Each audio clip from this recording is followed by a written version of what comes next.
What's going on, Facebook? Hope you're ready for another Marvelous Friday.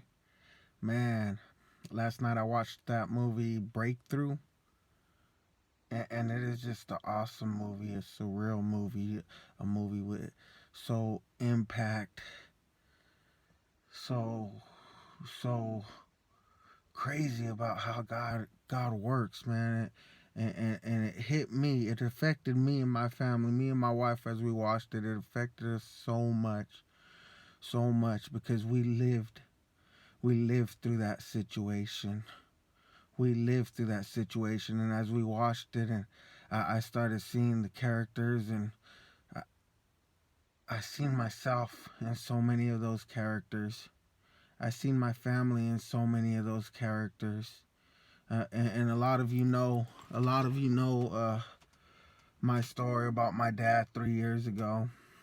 Was in a coma, and doctors basically didn't have no hope like the doctors in that movie. They didn't have no faith like the doctors in that movie. Doctors kept on telling us over and over and over that my dad wouldn't make it, and a lot of what people don't know, happened in the last 3 days. It was Good Friday 2016, and I'll never forget it because Good Friday 2016, I was like the firefighter that didn't believe in God. I didn't believe there was a God.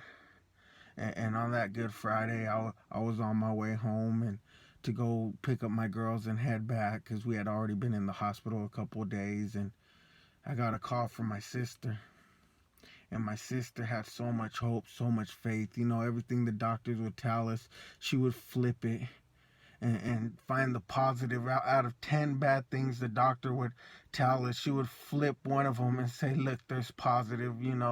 There's still hope. There's, dad's a fighter. She would keep saying. And that Good Friday, when I got the phone call, I could see the doctors finally broke her, because she had told me as she cried that she wasn't ready to lose dad. And I was on my way home, and I told her what I thought I could tell her. I was like, don't worry, I'm almost home. I'm gonna pick up the girls and I'm gonna be right back. And this is why I always say, don't put your trust in man. Don't put your trust in man, because as my sister sat in her car crying all night with her husband, as she sat there finally breaking down, trying to comprehend what the doctors were saying, starting to believe what the doctors were saying, I never made it back. I couldn't go back. I was like that husband that couldn't go back into the room. I don't know if I thought it would be easier for me to stay home and just let my dad die. Like I said, I didn't believe in God. I didn't understand who God was. I had no faith. I came home and my daughters were ready to go. My wife was ready to go, but I couldn't get back in the car because I was believing the doctors the whole time. I did not have one piece of faith that my dad would make it. And that night, I remember I cried a lot. I prayed a lot. I didn't sleep because I knew there was somewhere I needed to be. I knew there was somewhere I needed to be. And it's just so crazy because the doctors have the clipboards, they have the numbers on the clipboards, and they'll tell you what's gonna happen, and a lot of us take their word. When the doctors were telling us it was impossible, they didn't understand this Lord I serve is possible. He is possible to make miracles. He is possible to pull something off that is unbelievable. And it truly was unbelievable because when my dad opened his eyes Easter morning 2016, that Thursday, that Friday, that Saturday, that Sunday, you know, from Friday when we got the news to Sunday, those were the 3 hardest days of my life. But they turned into the 3 best days of my life, because the doctors still would tell us that he has a long road to recovery and he's not going to be able to make it. They gave him 3 months. They don't understand this Lord we serve, how big he is, how greater he is than any doctor, man. 3 months turned into 3 months and 3 years. And it's just so amazing. Like, I could not see what happened. See that firefighter? He didn't believe in God. He didn't believe in God, but he was put in that situation for a reason. He was put in that situation so God could show him. He could take any atheist, any non-believer, and he could show him, I am God. The book of Ezekiel, when I started following Christ, chapter 37, the Valley of Dry Bones, became my favorite book because it talked about a valley of dry bones that the Lord took Ezekiel in, and Ezekiel, the Lord asked Ezekiel, could these bones ever live again? And Ezekiel told him, only you have the answer, Lord. Only you know the answer. And the Lord told Ezekiel to prophesy over them, tell them that he will put breath back into their body, life back into their bones, so you would see that I am the Lord. And I felt like I lived that situation with my dad. I felt like the Lord put breath back into his body, put life back into his bones, so I would see that this Lord is real. I want to share something with you. When my dad passed away, it was Memorial Day weekend. My dad was a vet. I got the call, was there Wednesday. I came home. Thursday, I got the call, something wasn't going right. So I hopped in the car. Me and my wife hopped in. We started driving up there.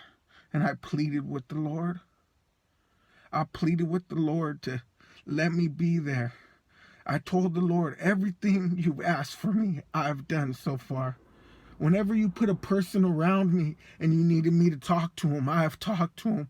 Whenever you needed me to go out in the crowd and speak your name, I went out in the crowd and speak your name, Lord. Give me this opportunity to be with my dad. And when I got there, my dad had just passed away, and I was mad. I was mad at the Lord. I felt like he didn't give me that opportunity. But I can't understand. See, I was wrapped up in the process, and the promise was kept. Because I could feel the presence of my dad. I could feel the presence of my dad watching over us as we sat there.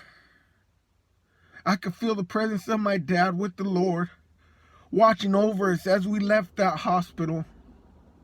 And I still feel my dad's presence. I still feel the Lord's presence still pushing me. So when I speak, I don't speak because I want to. I don't speak because I want to do this. There's times where I want to turn my back and just walk away. But I speak to all those that are having a hard time, all those that are in a dark situation, all those that think they cannot do it, to let them see that there is a glimpse of hope. That there is a glimpse of hope of whatever situation they're in. And that glimpse of hope is bigger than we could imagine. That glimpse of hope is larger than we could ever expect. That glimpse of hope is greater than any expectations we actually have. Because if he did it for me, he could do it for you, and he could do it over and over and over again. You see, when the doctors gave my dad 3 months, the Lord said, no, I am God. Gave him 3 years. And although it still hurt when we lost him, although the pain was still there,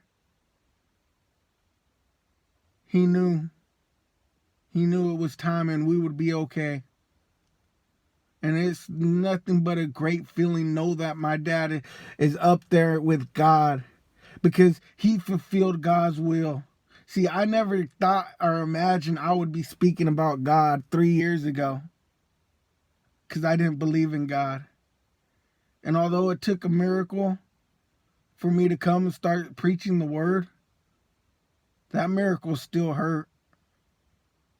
That miracle left me in shattered pieces. But when I needed to find out who God was, who this God was that loved me so much, that loved my family so much, that was still there when we were broken, I found Jesus Christ, and that's why I keep speaking Jesus Christ's name everywhere I go, is because it's just simply amazing just what he has done and what he will do and what he is doing. So I love y'all, Facebook. Y'all have a blessed day.